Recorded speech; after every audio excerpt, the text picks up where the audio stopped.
ハゲじゃない、剃ってるだけ。Do you understand? Shh. Spoilers ahead.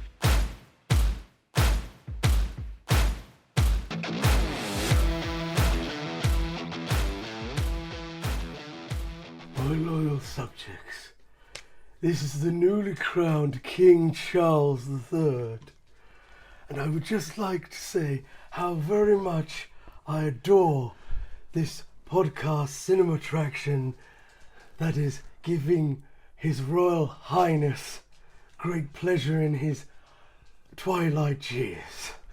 Thank you, and may you all be blessed with summer days. Hi everybody and welcome to Cinemattraction. I'm Heat Guy Jay and next to me is Cold to the Bone. Oh dear, I didn't expect We're you were probably going going to to have to beep that, aren't we? We are, aren't we? Yeah, because it's going to have to be beep. It's going to be Beep tricks. beep tricks. Yes. How are you doing today on the... Did you see the King has endorsed Cinemattraction, which I think is great. I was going to say, I think I just saw the King walk past. Yeah, Very amazing. strange He took in his time robes. after his... Bottomless, for some reason. Isn't he always? Very odd. I don't think I'd seen that much of him. Very pasty, sort of veiny legs and a design. So tell me, what you been watching? Not much? I watched No, I haven't been watching much. Super Cop the other day. That was very Right. good. It's probably the peak of the week. Right. Okay. Very good Jackie Chan movie. I saw... wasn't intending to, just sort of went out for drinks with co-workers yesterday, and we wound up seeing, to dry out, Guardians of the Galaxy Volume 3. Oh, I Part saw 3. that this week, yes. I saw that this week. What did you think of... we're not going to do an episode on No. it. What did you think of Guardians of the Galaxy 3? I did quite like it. Okay. Yeah, I quite enjoyed it. It was okay. It was... I was happy how it was left, and, you know, that it was left open for more films Sort if of they want to do disband, it. don't they? Yeah, So- they sort of disband. Indeed. I mean, they've always been like a group anyway, really, haven't they? Uh-huh. And I thought it was just a sort of fun movie. It wasn't too, you know, it was better than Ant-Man, I thought. I thought it was Much really, better than really Ant-Man. long and boring in parts, but I Right. liked the... It felt like two movies, because it was like the vivisection stuff.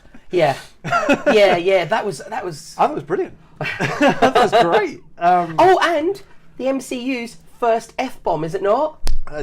You do get an F-bomb in it. Yeah. Yeah, I don't very think strange. I've ever seen... I was quite shocked when Chris Pratt said that, when he said, what was it? Just open the effing car door or something, wasn't it? Something like that. We've had an S-bomb, haven't we? Yes, yes. Before? Yeah. Yeah. We've had many of them, but I don't think we've ever had an F-bomb. Yeah. I don't think we ever have. I think the best use of a swear has been in Age of Ultron, where they're doing the castle, and one of them yes. swears and he says language. Oh, and it's- yes, that was good, wasn't it? Yeah, that was good. Have you watched anything else this week? Not really. But I want to just mention, I want to give a shout out to my boy Jadena. Very good. Did you listen to his new album? I've been working all week pretty intensively, and I've been listening to various songs to try and get me through that. Yeah. And you very kindly pointed me to Jadena's new album yesterday. It's very What good. did you think? Did you? Very, very well produced. Right. Some excellent beats, some sloppy bars and some sloppy lyrics. It's very different from his other stuff he's done, though. That's the thing. Sure. I thought it was really well produced, though. Really, it's- really clean, really decent in that regard. I It's just think his beats and his bars and stuff Yeah. are just a bit sloppy. Right. I don't think he's. Well, the thing is, I He's don't know not what he's MF doing. Doom, is he? I don't know if he's actually trying to be a rapper or a singer, because he sort of The dwells in. Weeknd. He sort of dwells in both of those realms. Uh-huh. This is very different from his first stuff, because his first stuff was very sort of, I think, rap orientated, sort of R&B sort of thing, and rap. Sure. Hip hop sort of sound. And this new album, I think, is more like a 70s. Feels to me like a 70s chill album. You know, like it would be a 70s album. Also heard Jessie Ware's new album this week. Right. Jessie Ware, you probably wouldn't be interested in it, but I think it's absolutely fantastic. Right. It's ultimate, peak, perfect, ultra funk disco, but like with a bit disco, of Euro disco to it as Right, well. okay. Brilliant. Really worth a look. Or a listen, well, rather. I want our listeners to definitely get on Me, You and God by Jadena. It's It's okay. great. I'm It's great. very actually. I'm promoting it for him. You know what a huge fan I am of. I know you of are. His work. He owes you a cut. Kill Bill Volume 1 is a 2003 martial arts action revenge film written and directed by Quentin Tarantino. The plot of this whole bloody affair is fairly straightforward, I would say. It is, yeah. We encounter a pregnant former assassin who is brutally assassinated by her associates, the Deadly Vipers, and by her former lover on her wedding day. The victim, dubbed the bride, survives the assassination attempt and wakes up in a hospital, discovering that, was it 4 or 5 years? Four, I thought it was. 4 have think it was 4. passed, and that she is without her unborn child. Yeah. The bride hatches a plot to slaughter the people who did this wrong to her, the now disbanded Deadly Vipers, one by one, including the gang leader / former lover who delivered the supposed fatal shot to her head, a master assassin named Bill. What do you think of Kill Bill Volume 1? Where did you first see it? Right, I first saw it in 2003. Yeah. I think that's when it came out. Yeah. And it was either the end of September or the beginning of October, early October. Okay. I went to the cinema with my mum Okay. and my dad, What did your mum and dad think? and they loved it. Sure. They really did, because my mum loves anything like this. Anything quite exciting, music and excitement, and all that sort of thing, like the action, the swords, the jumping, the kicking, the punching. She loves that sort of stuff. Hello, Jackie. I was really impressed with it, to be honest. Okay, cool. From good. the previous, I think this was his 4th one, wasn't it? Yes. Yeah. The Volume 1 and 2 of this are his 4th Yeah. film, which is a bit So of a cheat. from his previous work, this was teetering to be sort of up there with Pulp Fiction. Okay. But over the years, I found I sort of waned off it. I sort of didn't really want to watch it anymore. Sure. And this is the first time I've watched it. I think it's the first time I've watched it on a Blu-ray. Ooh. Yeah. Okay. So that tells you. I think we may have had the DVD of it. What do you think of Tarantino in general? I like his stuff in general. Okay. I mean, Inglourious. Can we say the word? Well, I'm Rat Bastard on Okay. Letterboxd. So. Inglourious Bastards is probably my favourite, I think. Yeah. Oh, why so? I think it's either that one or it's Hateful Eight is my favourite Tarantino film. Why so?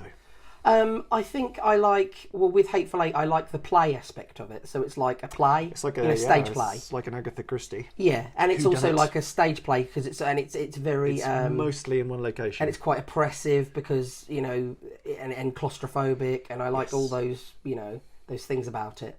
And I do generally like films that are quite wordy films. Like where you've got that I like plays where there's just a lot of language going on in it and not much else. How do you, so what do you like about Inglourious then? Well, that I just think it's hilarious, and I think a lot of it. I think a lot of it is just Christoph Waltz, and I think it's Christoph also, Waltz is amazing in it. and I think it's the way that we would actually would have liked the war to have ended. For the Third Reich to have been obliterated, in In burnt that cinema, in a I Parisian think cinema. that just would have been, it's like Tarantino's ideal ending of Once Upon a Time in Hollywood. That's the ending we would have really liked to That have would in have been reality. the best. Yeah, watching Brad Pitt smash a lady's head against a brick Exactly. wall, lovely. So anyway, I'm going to say that I absolutely loved watching this again. Okay. I really did, because I'm glad you did. I don't know what it was, but I think it's because there was a lot of years between me actually seeing it. As I said, probably the last time I saw it was on DVD. So it's been a long time I haven't seen it on television or anything. No. So I think it was nice to fresh rewatch it. The only thing I will say that I didn't like about it is the anime bit. Oh, okay. I'm not that fond of that anime bit because I find it quite jarring when you come back out of it into the movie and the bride is in the back of the car. Okay, well, we'll get into that shortly. Yeah. I think I might just speak about Tarantino myself for a moment. I think he is... Firstly, this film is a mix of genres. Oh, yeah, of course it is, yeah. Yeah, as we said at the beginning. It is inspired by the Grindhouse films of the 1970s, which used to play in small US theatres. So we have a blend of blaxploitation, exploitation, martial arts, spaghetti western, anime, as you said, among others.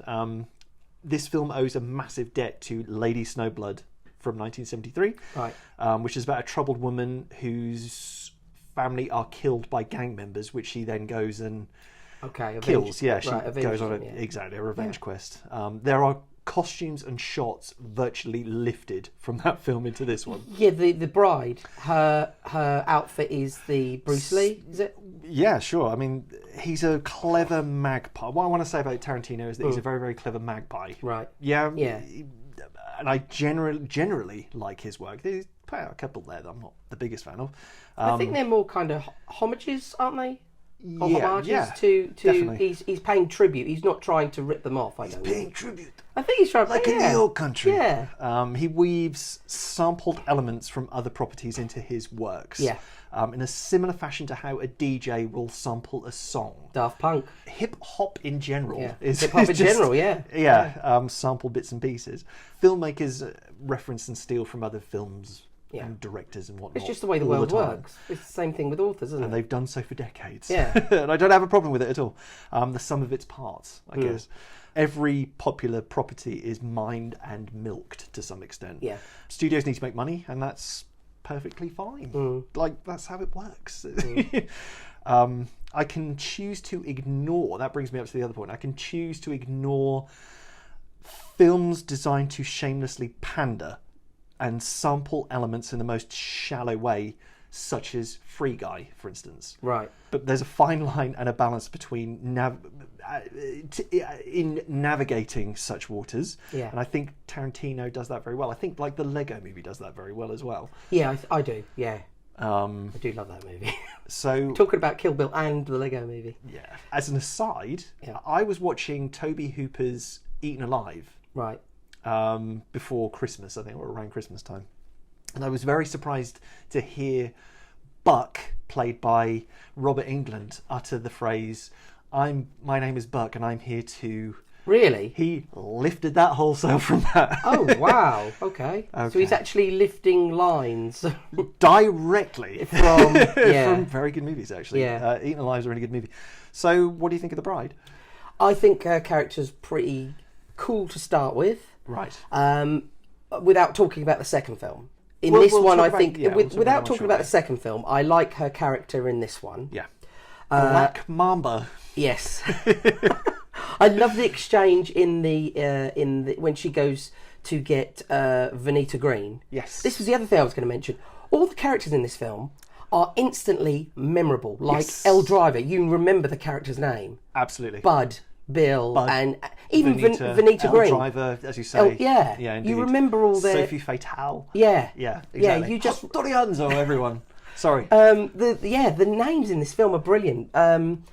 And when she goes after Vernita Green. Vernita is the first one that we see Yes. that she goes after. That's right, yeah. She is, what's her code name? She's Copperhead. Copperhead, that's right. And she's at home, and then they have an exchange, a fight, don't they? And then, she finds out she's got a daughter. Nikki. Yeah. And then I was disappointed the fact that, Copperhead was basically saying, right, we're going to meet tonight. Yes. On that baseball diamond. Yeah. And I'm building it up in my mind of, knife this is fight. going to It's be gonna really good in a night. gross. And then the whole stuff where she just suddenly gets killed is She has a gun inside a real of her- disappointment. Right. She has a gun inside of a cereal box. It says kaboom. which says kaboom, which Does. is hilarious. I love that. Is that a real brand? Huh? Or is it like No, Red I think Apples? I Is think it was just yeah, I nonsense? think it Okay. was done for the film, wasn't it? And then we meet Oren Ishii. We do. The bride stalks and slaughters Oren Ishii, who is codenamed Cottonmouth. Yes. At a restaurant named... Is it a restaurant or a slash dance It's hall? like a dance hall, club, restaurant. Yeah, You can called order the House food. of Blue Leaves. Yes, Yeah. yes. So what do you think of Oren? I think Played by Lucy Liu. yeah. I think she was good, but I mean, not a lot of character development. You know what I mean? Yeah, on her. I think these... You get a backstory, but you don't get much character development, and you don't really know what her relation to the bride actually is, do you? Really, apart from she's just a member of the She was one of the squad. One of the Vipers, yeah. But You don't get that she really has. Like Elle Driver has more of a vendetta against yeah, the bride, yeah, because a hatred. yeah, we'll probably get into El Driver in Volume 2 because it's really about her, that one. Yeah, and you can tell Bud doesn't really like her either. No. So, but with Oren, you don't really get a sense of that she Has that history. that she has that history, or that she actually dislikes her. She certainly fears her. fears her, but I don't know about like dislikes her because the rest of the ones I suppose do. Yeah, they're assassins. It's just a job, isn't Yeah. it? It's just they're just trying. That's They're what I mean. obeying Bill's orders. I mean, I love all the bit in where you see her with what's his name, Tanaka. And he's smashing his plate and all that. And I just love that bit where she runs along and then just cuts his, just lops his head off. His head off. Yeah. So the anime sequences, because Oren's backstory is more or less handled through a series of anime sequences. Yes. And the anime sequences were handled by Production IG. Right, I've seen some of their other stuff, and I'm not that keen. I believe they also the did anime the stuff. kids story segment in the Animatrix. Yes, the Mr. Popper one. Yeah. This sequence is a sort of charts various stages of her life, I suppose, or her upbringing, and it's with her story mostly being set in Japan. They kind of give it the anime. I think it's quite a good touch, actually. Sort of. I just think we could have seen this actually live action. Right. I mean, I think Tarantino could have gone there, don't you? Yeah, I don't mind that he did it though. Right. He's made it a very Japanese story in a very, very Japanese art form. Right. Yeah. I just find it jarring because like it sort of suddenly goes into anime. Yeah. And then you get sort of, for me, I kind of get used to it. Okay. Like I'm sitting here and I'm watching anime now, and then suddenly, oh, okay. And then we're back there's Uma Thurman. Right. I'm in a film now. Yeah. I think I love those sequences. So Right. I love those sequences. What did you think of Michael Parks? I love Michael Parks in anything. Right. What about, can we talk about the shades? Well, that's lifted directly from Gone in 60 Seconds, isn't it? Is it really? Yeah. The row of sunglasses. on his dashboard. Yeah. See, he's stealing again, isn't he? He's almost like one-to-one. Yeah, right. Yeah. Okay. But I'm just going to say on the last of the animated sequences, there's it sort of shows her as sort of assassinating a political figure in a limousine, Yes. right? And he's Yeah. with two lovely ladies. That is Golgo 13 to a... It is, isn't it? It is. Yeah, I always think that when I see that bit. Right. It totally is. And I loved Golgo 13. What do you think of Hattori Hanzo? Oh, what can you say about it? Sunny Chiba. Sunny Chiba. Oh. The great Sunny Chiba. But do you know who else The I like? goat. The other guy. The other guy who says, I shaved my head, I'm not bald. And all that sort of thing. Like that play with them. That It's interplay brilliant. between those two characters. I love that. Right, so the bride takes a trip to Okinawa, where Yes, she Okinawa, meets Hattori Hanzo, Yes. a retired master swordsman who reluctantly sort of produces a masterpiece sword. He's the best of the best, isn't he? That's why she. I mean, he's like Fender, isn't he? Fender of samurai swords, or you know, the Gibson Right. of a samurai sword, I suppose. Sure. What do you think of generally? I mean, the whole thing kind of centers around this battle at the House of Blue Leaves. Yeah. What do you think of that whole sequence? Because that's pretty epic. Yeah, do you know what? When it starts, we just roll with it, don't you? Sort of starts with the theme tune to Kinji Fukusaku's Battles Without Honor and That's Humanity. what I wanted to mention, right? Please, go For ahead. me, that is like Battle of Heroes Sure. from Revenge of the Sith. Okay. Or the 1812 Overture. Sure. You know what I mean? That's what it's Wow, like to me. you just went No, deep. just when I hear it, like it's like dum dum dum dum dum dum dum, Right.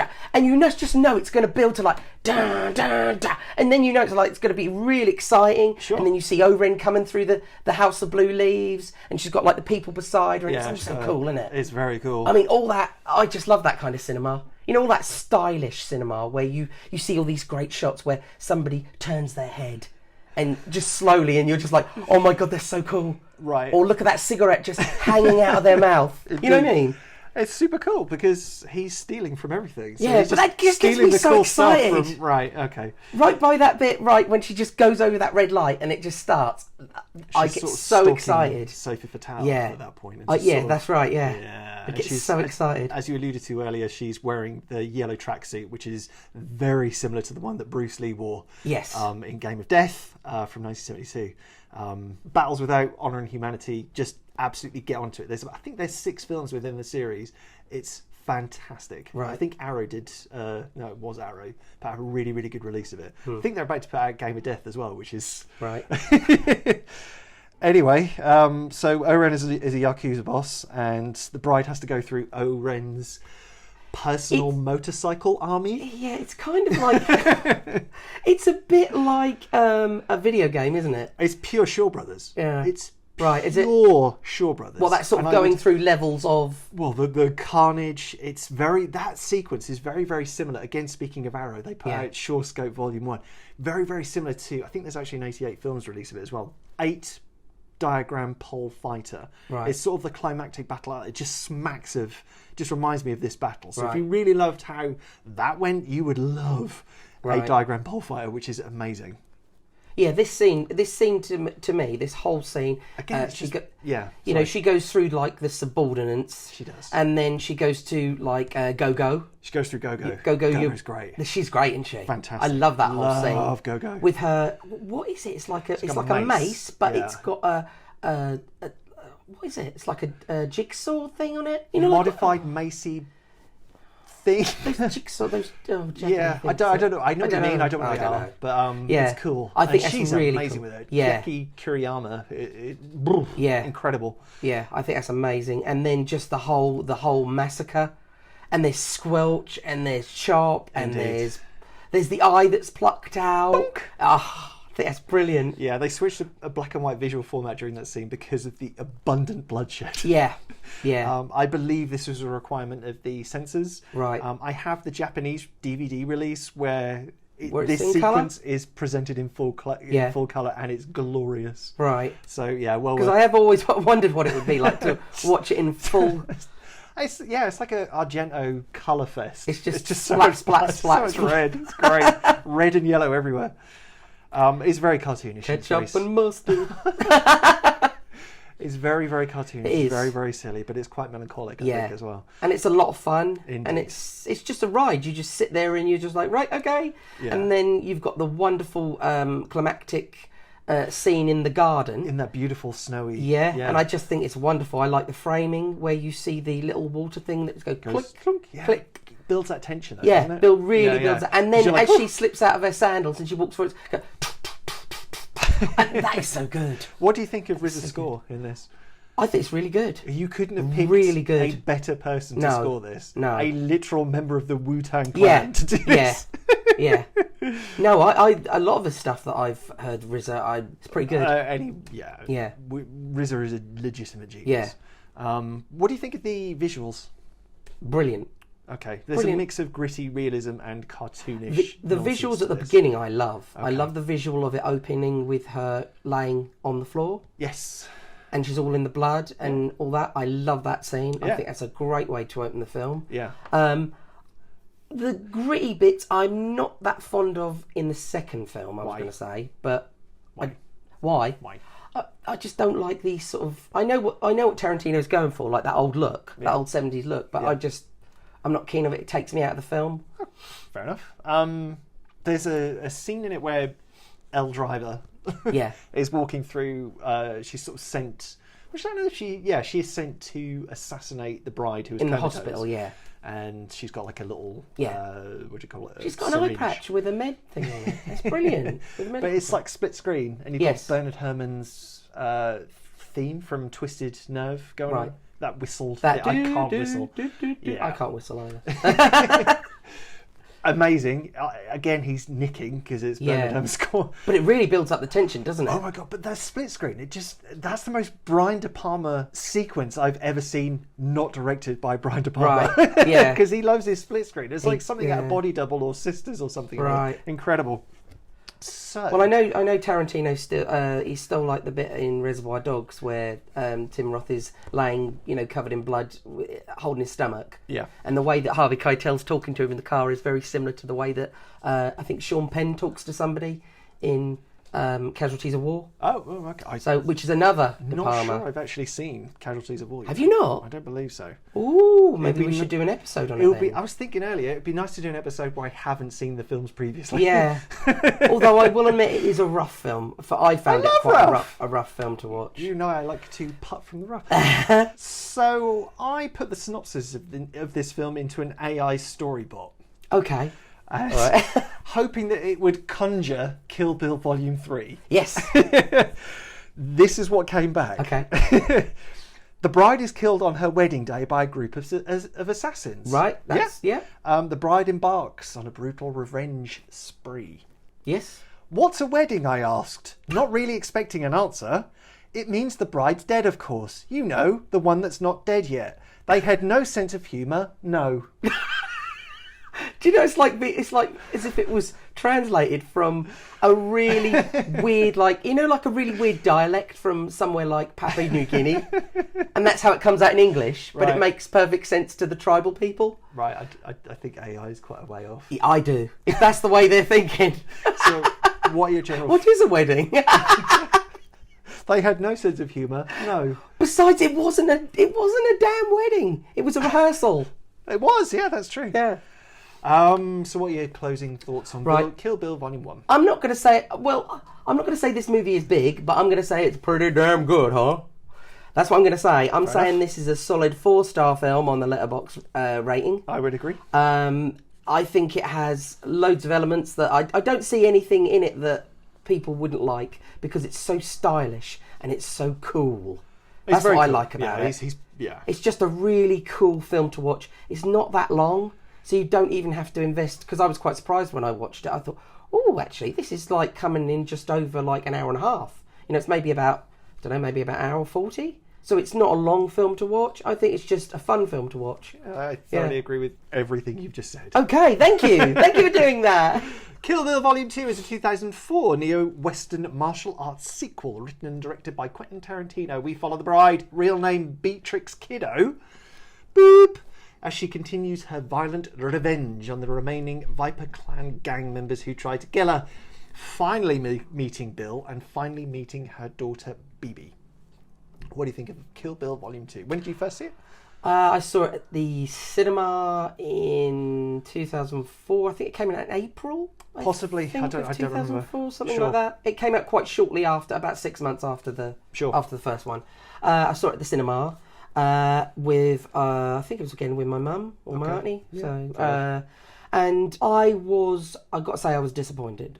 Why? I was disappointed. Well, I will talk about it in a minute. But what I just wanted to mention about like Beatrix Kiddo's name, is it completely changes her relationship to Bill when you see her outside. Like when you find out her last name is Kiddo.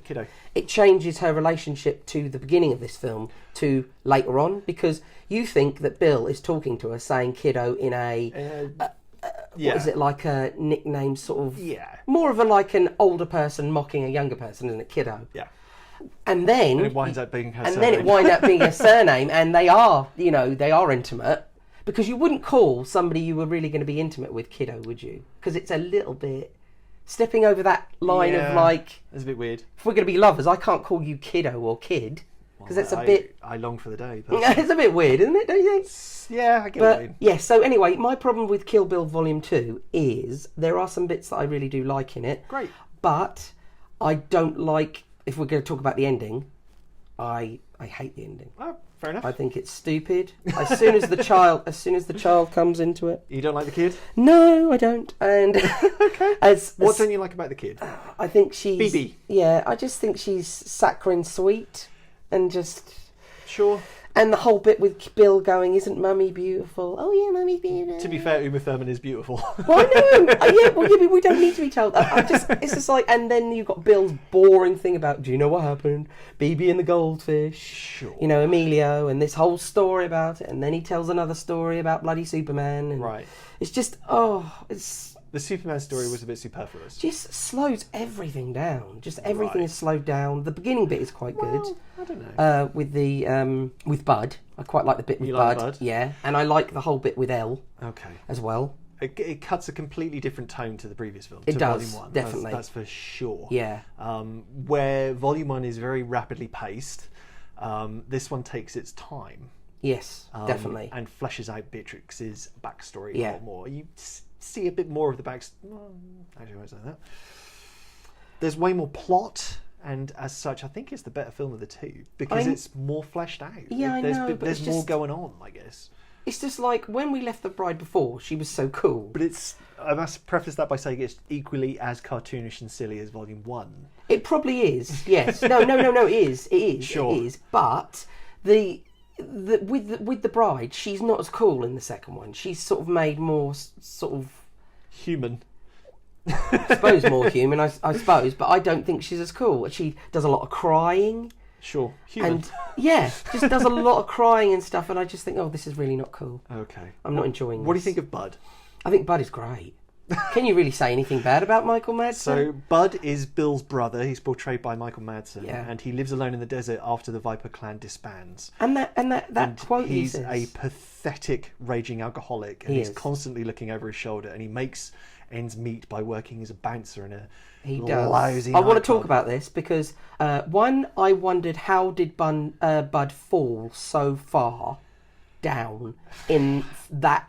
Like not a lot of years, like 4 years, Yeah, well, 4 or 5 I think years. raging alcoholics tend to fall Right. very quickly. don't Okay. they? Substance abusers. Okay. Also, I There's hope for you if you're listening.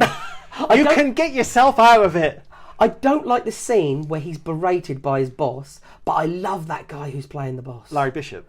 Yeah, I love him. He's fantastic. That's Joey Bishop's son. Joey Bishop. Comedian. Oh, okay. Sort of Rat Pack associated. Oh, okay. All right. Fine, I okay. love that guy though. I love that guy. It's just I hate the fact that Bud is fantastic. I Yeah. hate the fact that Bud is being put down because I'm thinking to myself, you shouldn't be put down by this guy because you're one of the assassins. You're a one of the full-on assassin. full-on assassin. Right. You don't take like this. Indeed. But then on the other hand, I'm loving the performance by Larry Larry Bishop. Yeah. And him sitting there going, oh, you've just talked me out. I've given you all. Oh, you've just talked yourself out of a job. Why don't you just go out? And he's so relaxed. I just love it. He's fantastic in it. He And is. I thoroughly recommend.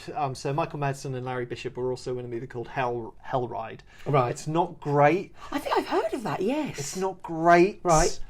But I like the both of them in it together. Okay. So well worth checking out I think if I've you heard like of that. dynamic. I've never got around to see it. It's not great. I Don't think get I me wrong. did want to see it when I first knew about it. I wanted to see it. Sure. Bud is pathetic. Right. But he's sad. Well, he is. He's a He is pathetic. Yeah. pointless alcoholic. I mean, they even believe that he sold his sword, don't they? His Arturian well, he's sword. savvy. Yeah. And I think he's always looking over his shoulder. I think he always knows that he's probably one of the assassin clan is probably going to pop him. Yeah.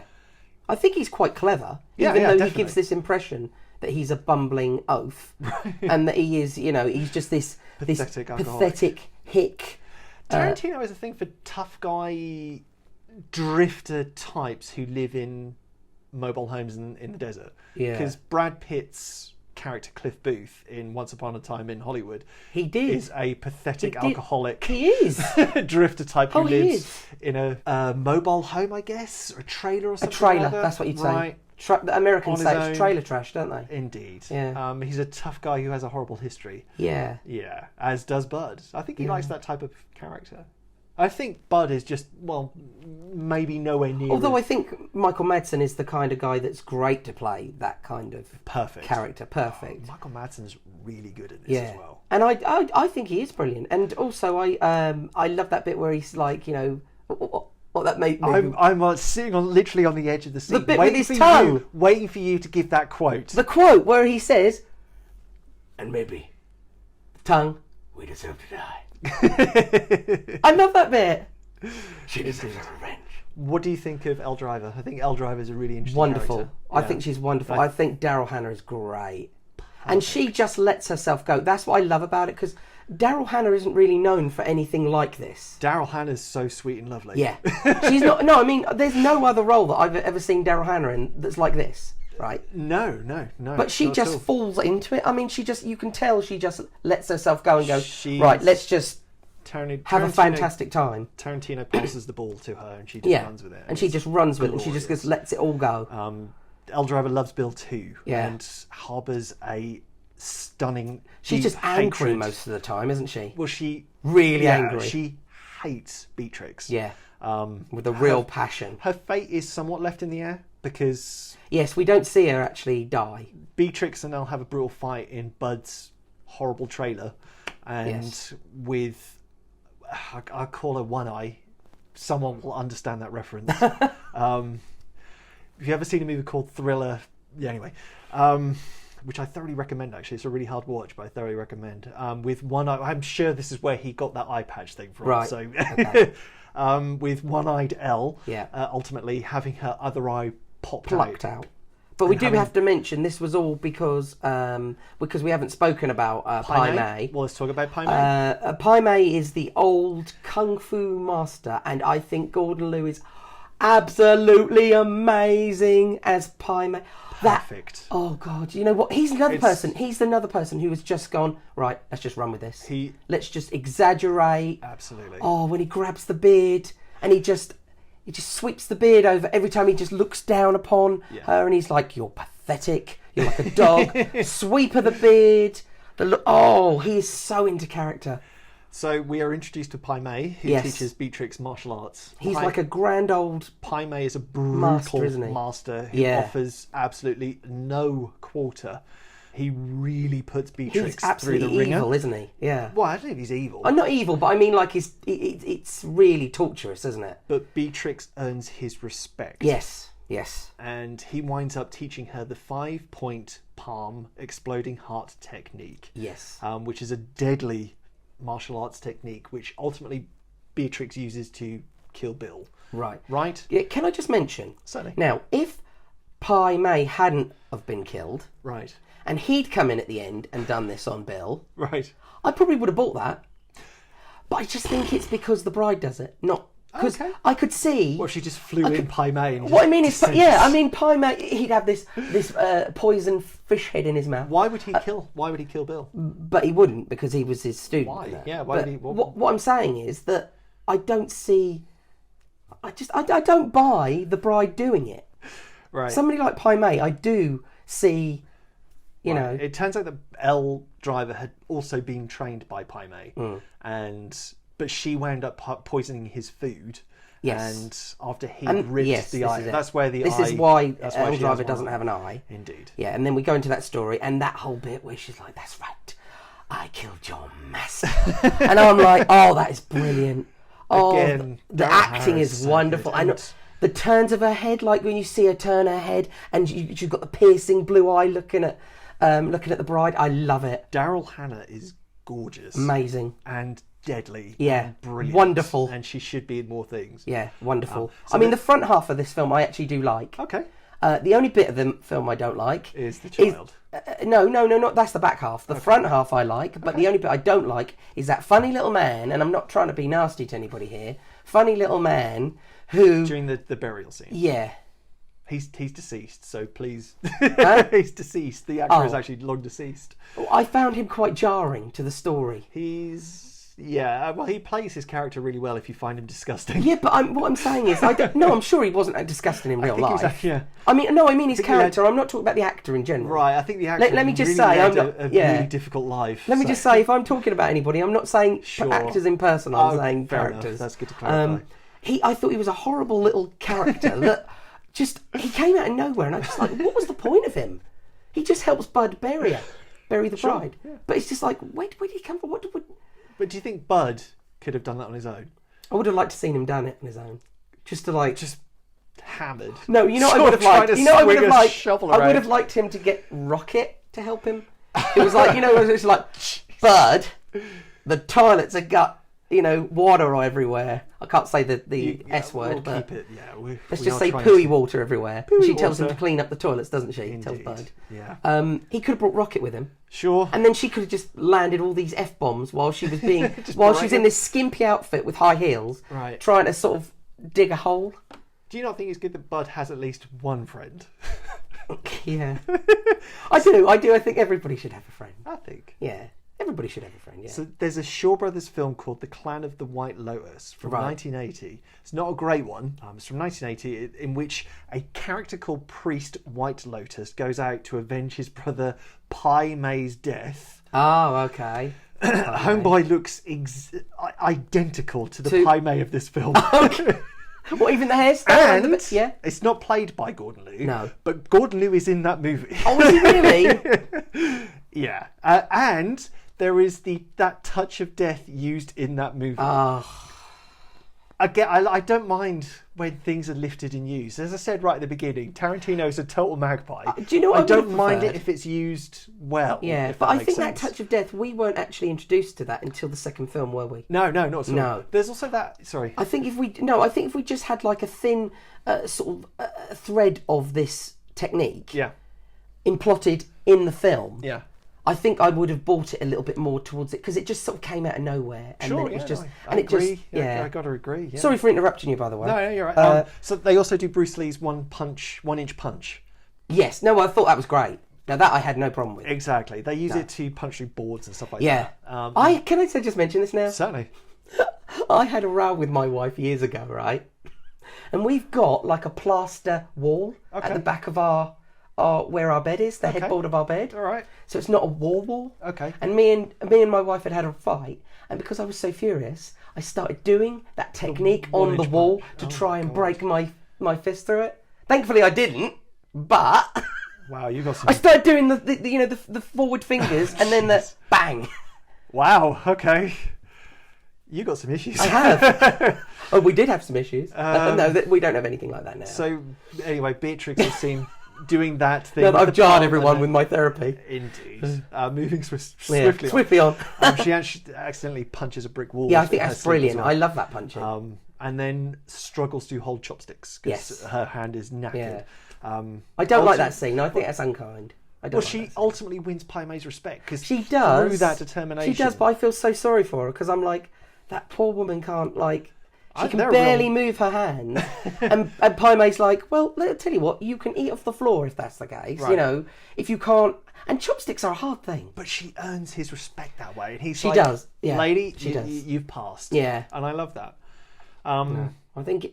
I like all the bits with Pai Mei, to be honest. Pai Mei stuff is probably the best. It's my favourite. And I like more of the character development of Bill. Yes. I like a lot of the exchanges, apart from the bits at the end, as I said, with Bill's Superman story, which I think is kind of boring. I think it's superfluous. Yeah.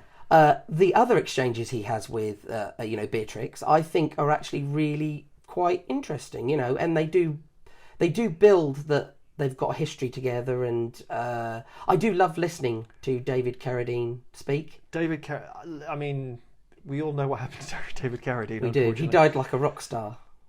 Yes. Because that's what you expect, like an old rock star. Well, it's certainly what Michael Hutchins did. Well, he was a great rock star. I didn't want to say any, I didn't want to mention any of them. Okay, we'll talk about Bill. Can I just say my other favourite scene is the burial scene.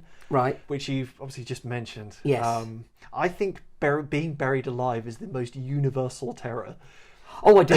Yes, I do. Do you know that scene always makes me... Do you know the panic that she feels in that scene? Yeah. I feel that too. Because I think I cannot imagine what my... I mean, it's like that film, wasn't it called Buried? That had Ryan Reynolds in. Yeah, I don't like Ryan Reynolds. I don't like it, but I found it...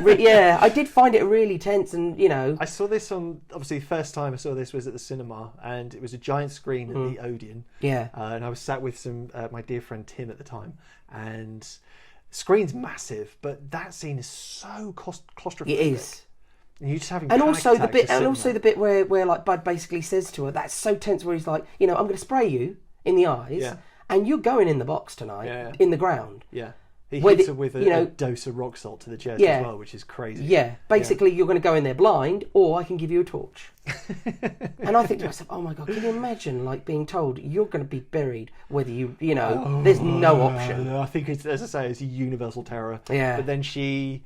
Because there wasn't there with I don't know if it was Victorians. Okay. Had this universal terror of being buried. Okay, I don't know. And there was a thing to do with on a grave, you'd have a little bell. Oh, to signify that you're still in there. And if you were still alive, you could ring the bell. Oh, you're still alive in there. Yeah. They had that universe. So I think this is a universal. This is a thing that like humans have been terrified, forever about. I think it unnerves me, and I'm not very easily unnerved. Paula Schultz. Oh, Paula Schultz, yes. Did you see her? Her grave. Well, did you see her on the side, the poor love, laying there, half out of her coffin, like thingy, Uncle Owen and Aunt Beru. Oh my God! Yeah. After the massacre at the thingy, Lars Homestead. I mean, did you honestly see that? Well, it comes back to Star Wars, doesn't it? It always does. Simpsons or Star Wars. So Christoph Waltz plays Dr. King Schultz in. He does. Oh God, he does. Django Unchained. Oh my God, what a good call. Do you think they're related in some way? What a good call. What a good. I bet it is. I bet it is a callback the same way as Tim Roth's Pete Hiscock. Is it Hiscock? Hickox. Hickox. Yes, Pete Hickox is Major Hickox. Archie Hickox. Or Archie Hickox, Yeah, from Myers. Inglourious Basterds. It's all connected. Yes. And I think, don't we see an advert for Red Apple in Japan? Yeah, we do. When she's in Tokyo? Yeah, for sure. Yeah. And also Vincent Vega and Vic Vega are brothers, aren't they? Yeah. So Michael Madsen's character in Reservoir Dogs, Yeah. is John Travolta's brother. Tarantino verse. It's wonderful. No, I think that definitely is. I think Paula. You know what? These directors say don't. TCU. The directors don't. There are mistakes in films, definitely always. No, absolutely. But when it comes to certain names and certain things put places, they're there for a reason. You know, the director has gone, yeah, we're placing that there. Tarantino has littered this with the smallest references. You really think that this Exactly. isn't I mean, planted for a you honestly reason. think this hasn't been planned, like the shot of feet. What do you think of his the shot of the feet then? Because We had to look at Uma Thurman's. Her feet were all right. I wouldn't say her feet are the most lovely feet I've ever seen. Well, she's a Kylie beautiful Minogue, woman. by the way, I think has I don't know. one of the loveliest pairs of feet sure I've ever she seen. does. But there's obviously feet in the first volume second where, one. and indeed in the second one where Yeah. she squelches El Driver's eye. And you see her walking around in sandals as well. But she does the wiggle your big toe. Yes. After being comatose for how yeah. many years, she tries Yes. to regain That's feeling and function in her That's feet. the bit where you come out of the anime section. Indeed. The jarring bit. Well, I quite like it, and I think it makes sense. I think you need a bridge between those two Yeah. bits, because otherwise, she's got her feeling back. Oh in her no, foot no, in, no! in You couldn't 10 just. seconds. You did have to. You needed have to that have, break. Yeah, and yeah, I you think, did. yeah, Tarantino does it very cleverly. Especially, it's not very realistic either, because if your legs are in atrophy and all that, it's not very realistic. Sort of that she could actually get herself moving. Herself. But I think that scene was good. I don't think considering this is a total made up load of nonsense anyway. For crying out, it's the most cartoonish film. In this world, you absolutely could do that. So Beatrix procures Bill's whereabouts in a delightful second cameo from Michael Parks. I want to talk about this. Please. Oh, God. Who plays a retired... Miguel Parks plays Esteban. I want to talk to you obviously, because this was one of my favorite scenes in this movie. If it had been me, I would not have shot you. I would have just cut your face. He was amazing. He was old Tony Montana from Scarface. Is that Tony Montana? Yeah, Tony Montana from Scarface. He was, if Tony Montana had not got shot to death in his castle. Yeah. This is what would have happened to Tony Montana. He would have retired. He would have reclused with his menagerie. His menagerie of prostitutes. Indeed. I thought Michael Parks was brilliant, and I didn't honestly, looking at him, I thought the makeup was brilliant. You didn't really define like, oh no, that was definitely copper Michael Parks at the beginning. Yeah. You know, with number one. He moves differently. There's a way to him, and he does become that character. Michael Parks. And I just love listening to him talking. Where he's beautiful voice. This ridiculous voice. This ridiculous. Have you ever seen Hispanic voice From Dusk Till Dawn? Yes. Where he plays the sheriff in that, and he has the most glorious exchange with what's his name? Harks. It's been a long time. I can't remember him in there. But I will tell you this. You know, me and you want to meet Danny Trejo at the London Film Comic Con. Come visit us. Come join us in London Film and Comic Con. We will. We will be 2023, the summer one. Yes. I was going to say, I mentioned Danny Trejo and that we wanted to get a photo of me and you with him. Very keen to meet Danny Trejo. And I showed my mum a picture and she said, oh, I know who he is. If you just said Dusk Till Dawn, I would have known. Wow. So if I had said to her, you know the guy from Dusk Till Dawn, she would have actually said, she wouldn't have said, what do you mean, George Clooney? George do you mean Clooney, Quentin Tarantino? Tom Savini even. Yeah. Fred Williamson. Yeah. Harvey Keitel. Yeah, no. She would have said, oh, Danny Trejo. Yeah. Thing is, he's not the first person I think of when I think of Dusk Till Dawn. If I would have said I think that of Selma Hayek. Selma Hayek. I think of George Clooney, Quentin Tarantino, and Selma Hayek when I think of. I think of also Juliette Lewis. Three. I think and Harvey Keitel. Yeah. I always forget Juliette Lewis, isn't that? Juliette Lewis is really good. Yeah. I like her dad as well. I like Juliette Richard Lewis, her dad. I don't know.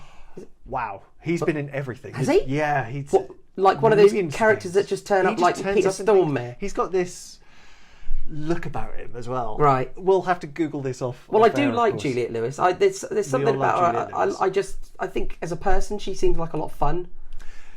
What do you think of her band? I think they're all right. Don't mind. Sure. Punky stuff in it. Sure. Yeah.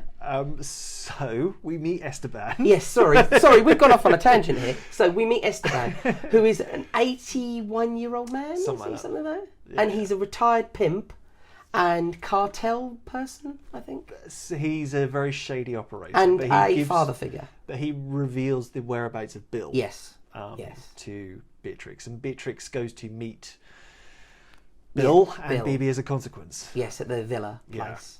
But Bill sort of explains his motives for the assassination attempt, I guess. Yeah. Didn't really happen, did it, in the end? Well, Beatrix finds that she's pregnant. Yeah. And sort of plots to give Bibi a good life. Yes. Away from all of this chaos of Yes, murder. she wants to marry someone who's a record store owner, Indeed. and wants to have a very mundane, Away from all of this horrible... away from murder and Indeed. death and all that stuff. And Bill has other ideas. Bill was jealous. Yes. And tries to have her killed. Well, he says this is me at my most masochistic, doesn't he? Yeah.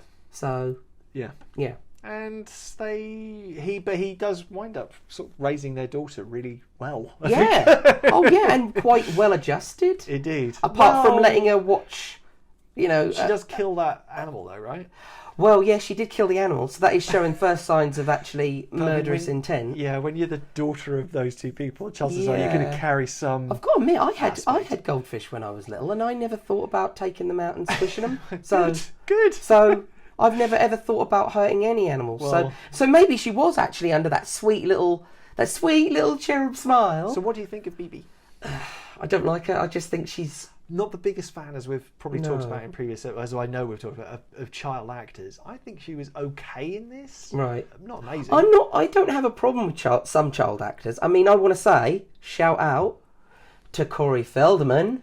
What a great child actor. Right. You know what I mean? Cool. He turned out well, didn't he? Corey Feldman. Not Corey Feldman. Yeah, Corey Feldman. He's done all right. He's still making music, isn't he? Corey Feldman hasn't died. Between No. me talking about this, has he? No. Corey Feldman is a very, very complex young man. Is he? Oh, I thought he was living his best life. Okay. Remember we were listening to that trashy album? The techno-y one that was made for all the kids. Right. I'm sure he's a lovely... He was not the nicest man when I met him either, actually, because I met him Wasn't at he? one of these comic things. I've never met him. And, yeah, not...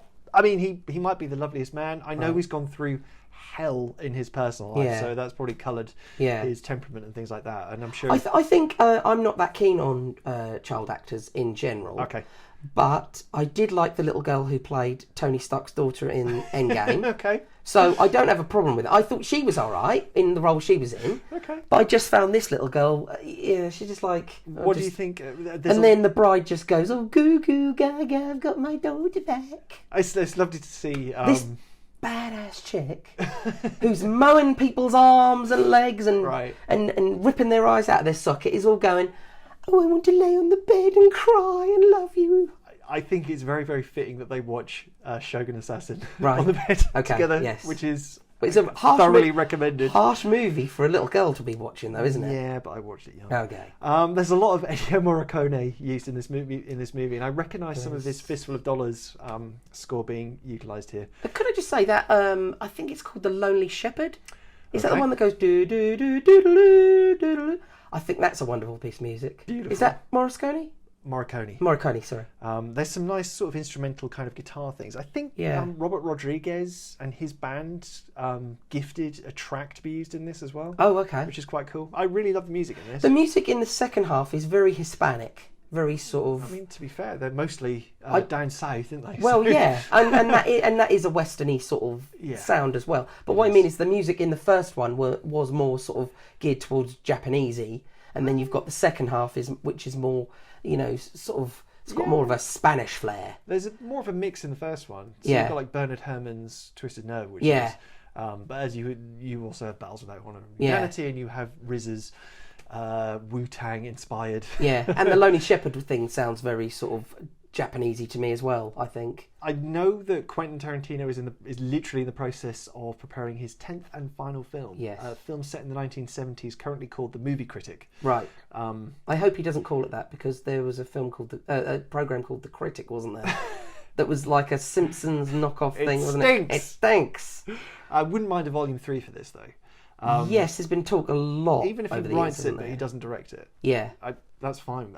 Specifically catching up with Beatrix and BB, and having Nikki, perhaps, Vanita Green's daughter, what would trying you to like gain to vengeance. see in it? Because if you think about it, when we go to the end, we see they're in the car, they're driving, she's smiling. If you run off into the sunset, that's fine. They've run off into the sunset, yeah? Sure. So now we have to join them, and we're happy that they've been reunited. Right.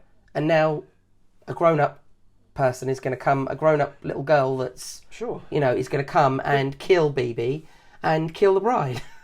Well, I mean, For revenge? You could have. I mean, firstly, you could have Uma return, Right. and obviously Maya Hawke is a massive actor. Yeah. So you could have Uma and her real life daughter. Yeah, that'd be fantastic, wouldn't it? And maybe Nikki gets her revenge, and maybe BB, who knows? Yeah. Get Zendaya to portray Nikki, maybe? Why not? I don't know. Lovely job. Get Robert Rodriguez to do it.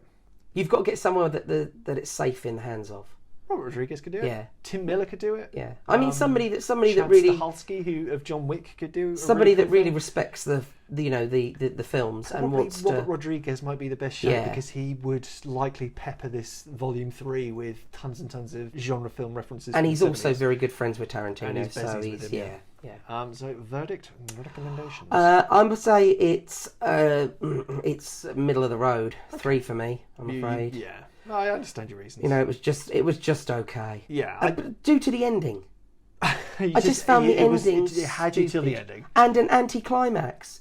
There was no samurai swords in the moonlight on the beach. There was no samurai swords at sunrise. Why- If you want to yeah, be fair old enough. school, Fine. there was just a punch in the chest, and then Bill going, "Oh well, how do I look? I'm getting up and gonna have a walk over there." And I think it's Okay. I personally think it's fitting. okay, And I think he kind of accepts his fate by letting her live when Elle Driver was about to assassinate her while she was comatose. yes, I think he knew what was coming and what was Right. going to ultimately happen. He kind of let it happen. right. I think it's So fine. maybe he wanted it to happen in a way. Kind of. Yeah, Why maybe, not?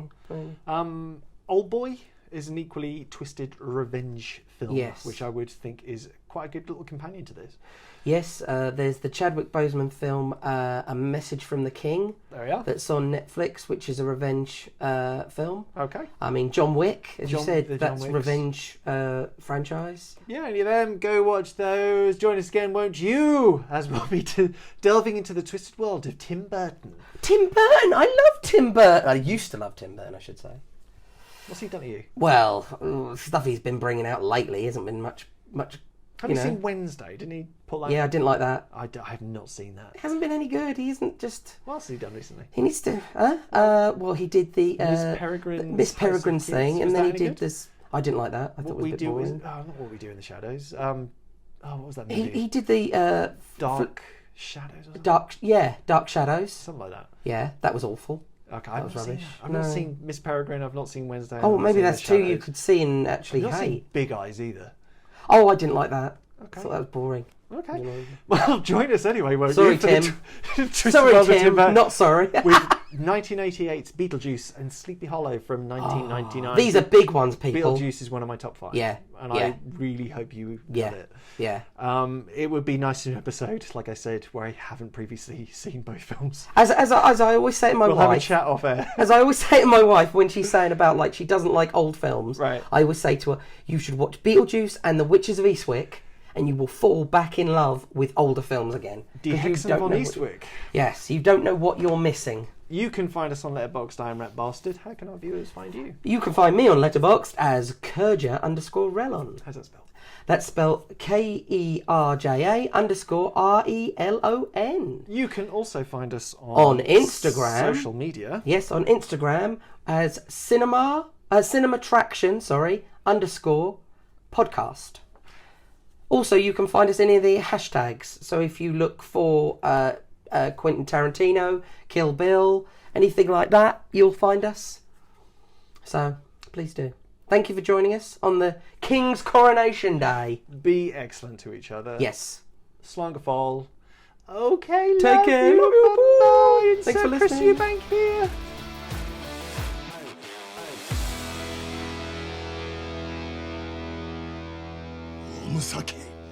Very good.